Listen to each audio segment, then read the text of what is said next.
ಇವತ್ತು ಈ ನಮೂನಾ ಕಾರ್ಯಕ್ರಮ ಉದ್ದೇಶ ಏನಂತಂದ್ರೆ ಸ್ಕೂಲ್ ಮಕ್ಕಳಿಗೆ ಆಧ್ಯಾತ್ಮಿಕ ಬಗ್ಗೆ ಏನಪ್ಪಾ ಅಂತ ಸ್ವಲ್ಪ ಪರಿಚಯ ಇರಲಿ, ಆಧ್ಯಾತ್ಮಿಕ ಗುಣಗಳನ್ನ ಬೆಳೆಸ್ಕೂಲಿ. ಯಾಕಂದ್ರೆ ನಾವು ಸಿದ್ದೇಶ್ವರ ವಿದ್ಯಾವರ್ಧಕ ಶಿಕ್ಷಣ ಸಂಸ್ಥೆ ಅಂತ ಹೆಸರಿಟ್ಟಿದ್ದೇವೆ.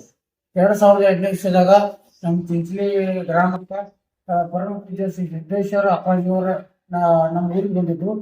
ಅವ್ರದ್ದೊಂದು ನಾವು ನೆನಪಿಗಾಗಿ ನಾವು 2003 ಮತ್ತು 4ನೇ ಸಾಲಿನಾಗ ಏನಪ್ಪಾ ಅಂತಂದ್ರೆ ಒಂದು ಶಿಕ್ಷಣ ಸಂಸ್ಥೆ ತೆಗೆದು ಅವರ ಆದರ್ಶ ಗುಣಗಳೇನಪ್ಪಾ ಅಂತಂದ್ರೆ ನಮ್ಮ ಎಲ್ಲ ವಿದ್ಯಾರ್ಥಿಗಳಲ್ಲಿ ಬೆಳಿಗ್ಗೆ ಅನ್ನೋ ಉದ್ದೇಶದಿಂದ ಇವತ್ತಿನ ಕಾರ್ಯಕ್ರಮಕ್ಕೆ ಏನಪ್ಪಾ ಅಂತಂದ್ರೆ ಆಧ್ಯಾತ್ಮಿಕ ಗುರುಗಳಾದ ಬಸವಲಿಂಗಪ್ಪಗಳನ್ನ ತಿಳುವಳಿಕೆ ಸ್ವಾಮಿಗಳನ್ನ ಕರೆಸಿ ಮಕ್ಕಳಿಗೆ ಹಿತವಚನ ಹೇಳಿ ಅನ್ನ ಪ್ರಸಾದ ಮಾಡಿಸಿ ಮಕ್ಕಳಿಗೆ ಏನಪ್ಪಾ ಅಂತಂದ್ರೆ ಸಾಮಾಜಿಕ ಕಳಿಕಳಿಗಳಲ್ಲಿ ಸಾಮಾಜಿಕ ಬದ್ಧತೆಗಳಲ್ಲಿ ಹಾಗೂ ದೇಶದ ಬಗ್ಗೆ ನಮ್ಮ ಸಂಸ್ಕೃತಿ ಬಗ್ಗೆ ಸ್ವಾಭಿಮಾನಗಳಿಂದ ಅಂತೇಳಿ ಈಗ ನಾವೊಂದು ಕಾರ್ಯಕ್ರಮ ಇಟ್ಕೊಂಡಿದ್ವಿ. 3 ಜನ ಪೀಠಾಧಿಪತಿಗಳು ಬಂದಿದ್ರು.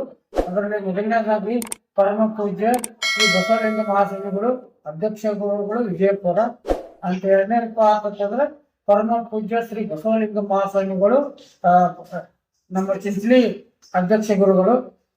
ಇನ್ನೊಬ್ಬರಪ್ಪ ಅಂತಂದ್ರೆ ಪರಮ ಪೂಜ್ಯ ಸಡಕ್ಸರಿ ಮಹಾಸ್ವಾಮಿಗಳು ವಿಜಯಪುರ. ಇವರು ಸಹ ಈ ನಮ್ಮ ಕಾರ್ಯಕ್ರಮ ಭಾಗವಹಿಸಿ, ಅದಲ್ಲದೆ ನಮ್ಮ ಬೆಳಗಾವಿ ಜಿಲ್ಲಾ ಡಿಸಿಸಿ ಬ್ಯಾಂಕ್ನ ಅಧ್ಯಕ್ಷರಾದಂತ ಅಪ್ಪಸ್ವಾಮಿ ಕರ್ನಾಟಕ ಅವರು ಸಹ ಈ ಕಾರ್ಯಕ್ರಮದಲ್ಲಿ ಭಾಗವಹಿಸಿದ್ದರು. ಅನೇಕ ಊರಿನ ಗಣ್ಯ ನಾಯಕರು ಸಹ ಭಾಗವಹಿಸಿದ್ರು. ಕಾರ್ಯಕ್ರಮದಾಗ 200 ವಿದ್ಯಾರ್ಥಿಗಳು ಭಾಗವಹಿಸಿದ್ರು. ಜೊತೆಗೆ 1000 ತನಕ ಪಾಲಕ ಬಂಧುಗಳು ಬಂದಿದ್ರು. ಜೊತೆಗೆ ಊರಿನ ಗಣ್ಯ ನಾಯಕರು ಆಗಿದ್ದೆಲ್ಲ ಬಂದಿದ್ರು. ಸುಮಾರು 2000 ಜನದಷ್ಟು ನಾವು ಅನ್ನ ಪ್ರಸಾದ ಮಾಡಿದ್ವಿ. ಎಲ್ಲವಾಗಿ ಸುಸ್ಥಿತವಾಗಿ ಈ ಕಾರ್ಯಕ್ರಮ ಜರುಗಿತು. ಶ್ರೀ ಗುರುಭ್ಯೋ ನಮಃ. ಸರ್ವರಿಗೂ ನಮಸ್ಕಾರ. ಮಕರ ಸಂಕ್ರಾಂತಿಯ ಹಾರ್ದಿಕ ಶುಭಾಶಯಗಳು ಸಮಸ್ತ ಕರ್ನಾಟಕ ಬಂಧು ಮಿತ್ರರಿಗೆ. ಶ್ರೀ ಸಿದ್ದೇಶ್ವರ ವಿದ್ಯಾವರ್ಧಕ ಶಿಕ್ಷಣ ಸಂಸ್ಥೆ ನೋಬೆಲ್ ಕನ್ನಡ ಹಾಗೂ ಆಂಗ್ಲ ಮಾಧ್ಯಮ ಶಾಲೆ ಚಿಂಚಲಿ. ಈ ಶಾಲೆಯಲ್ಲಿ ಪ್ರಧಾನ ಗುರು ಮಾತೆಯಾದ ನಾನು ಶ್ರೀಮತಿ ಅಮೃತ ಶ್ರೀಕೃಷ್ಣ ನಾಡಗೌಡ. ಸಂಸ್ಥೆ ಅಂದ್ರೆ ನೋಬೆಲ್ ಶಾಲೆ ಶುರುವಾಗಿ 25 ವರ್ಷಗಳಾಯಿತು. 2004ರಿಂದ ನಮ್ಮ ಸಂಸ್ಥೆಯು ಶುರುವಾಗಿದೆ. ಹಾಗೂ ಇಂದು 16/1/2025 ನಮ್ಮ ವಾರ್ಷಿಕ ಸ್ನೇಹ ಸಮ್ಮೇಳನ ಗುರುನಮನ ಕಾರ್ಯಕ್ರಮದಿಂದ ಹಮ್ಮಿಕೊಳ್ಳಲಾಗಿದೆ. ಈ ಕಾರ್ಯಕ್ರಮಕ್ಕೆ ನಮ್ಮ ಶಾಲೆಯಲ್ಲಿರುವಂತ ವಿದ್ಯಾರ್ಥಿಗಳು, ಪಾಲಕರು ಹಾಗೂ ಬಂಧು ಮಿತ್ರರು ಎಲ್ಲರೂ ಆಗಮಿಸಿ ಈ ಕಾರ್ಯಕ್ರಮಕ್ಕೆ ಶೋಭೆಯನ್ನು ತಂದುಕೊಟ್ಟಿದ್ದಾರೆ. ಸರಿ ಸುಮಾರಾಗಿ ನಮ್ಮ ಶಾಲೆಯಲ್ಲಿ 500ಕ್ಕಿಂತ ಹೆಚ್ಚು ವಿದ್ಯಾರ್ಥಿಗಳು ವಿದ್ಯಾರ್ಥಿಯನ್ನ ಅನುಭವಿಸುತ್ತಿದ್ದಾರೆ.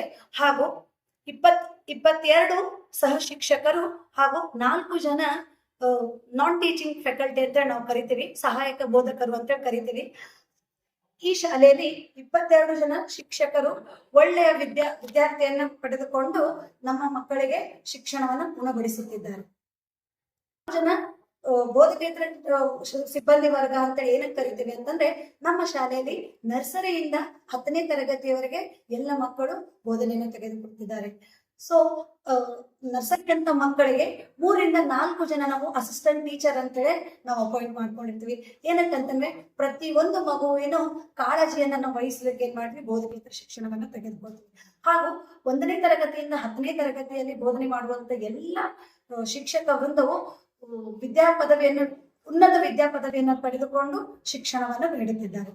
ಈ ನಮ್ಮ ಸಂಸ್ಥೆಯ ಮೂಲ ಉದ್ದೇಶ ಏನಂತಂದ್ರೆ ನಾವು ಶಿಕ್ಷಣ ಜೊತೆ ಸಂಸ್ಕೃತಿಯನ್ನು ಸಹ ಮಕ್ಕಳಲ್ಲಿ ಹೇಳಿಕೊಡುತ್ತಿದ್ದೇವೆ. ಹಾಗೂ ನಮ್ಮ ಶಾಲೆಯಲ್ಲಿ ಬರುವಂತ ಮಕ್ಕಳು ಚಿಂಚಲಿ ಗ್ರಾಮವಷ್ಟೇ ಅಲ್ಲದೆ ಸುತ್ತಮುತ್ತಲಿರುವ ಗ್ರಾಮಗಳು ಅಂದ್ರೆ ಕುರ್ಚಿಯಿಂದ ಜನ ಬರ್ತಾರೆ, ನಮ್ಮ KV ಕಡೆಯಿಂದ ಜನ ಬರ್ತಾರೆ, ರಾಯಬಾಗದಿಂದ ಕೆಲವು ಮಕ್ಕಳು ಬರ್ತಾರೆ, ಸುತ್ತಟ್ಟಿಯಿಂದ ಬರ್ತಾರೆ.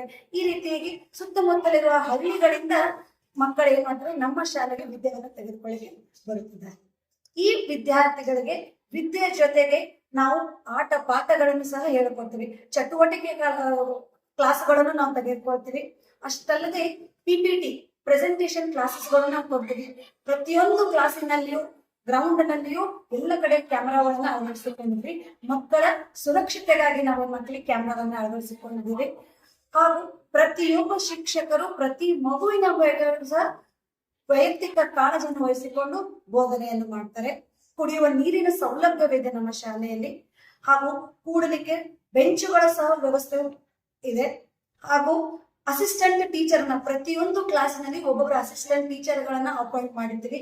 ಏನಕ್ಕಂದ್ರೆ ಆ ಟೀಚರ್ ಇವತ್ತು ಅಬ್ಸೆಂಟ್ ಇದ್ರು ಅಂತಂದ್ರು ಆ ಕ್ಲಾಸ್ ಇವತ್ತು ಕೊಲ್ಯಾಪ್ಸ್ ಆಗಬಾರ್ದು, ಆ ಮಕ್ಕಳಿಗೆ ಇವತ್ತು ಏನೋ ಎಜುಕೇಶನ್ ಆಗಿಲ್ಲ ಅನ್ಬಾರ್ದು ಅನ್ನೋ ಕಾರಣಕ್ಕೆ ನಾವು ಪ್ರತಿ ಕ್ಲಾಸ್ನಲ್ಲೂ ಅಸಿಸ್ಟೆಂಟ್ ಟೀಚರ್ಗಳನ್ನ ಹಾಕೊಟ್ಟು ಈ ಸಂಸ್ಥೆಯಲ್ಲಿ ಶಿಕ್ಷಣವನ್ನು ಪಡೆದುಕೊಂಡಂತ ಎಷ್ಟೋ ಕೆಲವು ವಿದ್ಯಾರ್ಥಿಗಳು BAMS, BHMS, army, navy, soldier ಆಗಿ ನಮ್ಮ ಶಾಲೆಗೆ ಕೀರ್ತಿಯನ್ನು ತಂದುಕೊಟ್ಟಿದ್ದಾರೆ. ನಿಮ್ಮೊಂದಿಗೆ ನಾನು ಹೇಳ್ಬಾರ್ದಂದ್ರೆ, ನಾವು ನಮ್ಮ ವಾರ್ಷಿಕ ಉತ್ಸವದಲ್ಲಿ ಪ್ರಥಮ ದಿನದಂದು ಅಂದ್ರೆ ನಾವು ಶುರು ಮಾಡಿದ ಫಸ್ಟ್ ಡೇದಿಂದ ನಾವೇನ್ ಮಾಡ್ತೀವಿ, ಗುರುನಮನ ಕಾರ್ಯಕ್ರಮ ಅಂತ ಹೇಳ್ತೀವಿ. ಗುರುನಮನ ಕಾರ್ಯಕ್ರಮ ಯಾಕಂದ್ರೆ ನಮ್ದು ಈ ಸಂಸ್ಥೆ ಶ್ರೀ ಸಿದ್ದೇಶ್ವರ ವಿದ್ಯಾವರ್ಧಕ. ಆ ಸ್ವಾಮೀಜಿಯವರಿಗೆ ನಮ್ಮ ಕಡೆಯಿಂದ, ಗುರು ವೃಂದದ ಕಡೆಯಿಂದ ಹಾಗೂ ಪಾಲಕ ಪೋಷಕರ ವೃಂದದಿಂದ ನಾವೇನ್ ಮಾಡ್ತೀವಿ, ನಮನಗಳನ್ನ ಸಲ್ಲಿಸ್ತೀವಿ. ಆ ಕಾರಣಕ್ಕೆ ನಮ್ಮ ಶಾಲೆಯಲ್ಲಿ ಪ್ರಥಮವಾಗಿ ಗುರು ನಮನ ಕಾರ್ಯಕ್ರಮವನ್ನು ಶುರು ಮಾಡಿಕೊಂಡು ನಮ್ಮ ವಾರ್ಷಿಕ ಸ್ನೇಹ ಸಮ್ಮೇಳನವನ್ನ ನಾವು ಮಾಡ್ತೀವಿ. ವಿದ್ಯಾವರ್ಧಕ ಶಿಕ್ಷಣ ಸಂಸ್ಥೆಯ ಘನ ಅಧ್ಯಕ್ಷತೆ ಸ್ಥಾನವನ್ನು ವಹಿಸಿಕೊಂಡಂತ ಶ್ರೀಯುತ ಅಶೋಕ್ ಬಾಬು ಕುಲಗುಡೆ ಅವರಿಂದ ಹಾಗೂ ಅವರ ಸಮ್ಮುಖದಲ್ಲಿ ಎಲ್ಲ ಗುರು ವೃಂದ ವತಿಯಿಂದ ನಾನು ಏನ್ ಕೊಡ್ತೀನಿ, ಅನಂತ ನಮನಗಳನ್ನ ಸಲ್ಲಿಸ್ತೀನಿ.